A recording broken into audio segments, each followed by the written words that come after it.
एखादी व्यक्ती आपल्याबद्दल खरंच खूप चांगला विचार करते, तिला वाटतं की आपलं चांगलं व्हावं, अशा व्यक्तींचा नक्कीच विचार करा.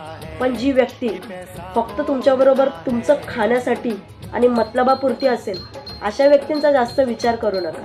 कारण ते तुमच्या तोंडावर गोड आणि मागून तुमची घाण काढत असतात. अशा व्यक्तींना आहे ना जास्त डोक्यावर घ्यायचंच नाही. त्यांना आहे ना त्यांच्या लायकीप्रमाणेच ठेवायचं. कारण अशी व्यक्ती कधी घात करेल हे सांगू शकत नाही. त्या व्यक्तीला आहे ना फक्त तुमचा आहे ना तुमच्याकडून काय भेटेल बस ही अपेक्षा असते.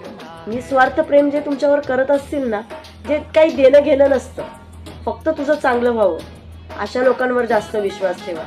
नाहीतर तुमची कोणाला पडलेली नाही, त्यांची जर तुम्ही हाजी हाजी करत असाल ना, तर अशा लोकांबरोबर राहून आहे ना आयुष्य तुमचं बरबादच आहे. कधीच वर येऊ शकत नाही तुम्ही. हेही तेवढंच ध्यानात ठेवा. बरोबर ना? मग ते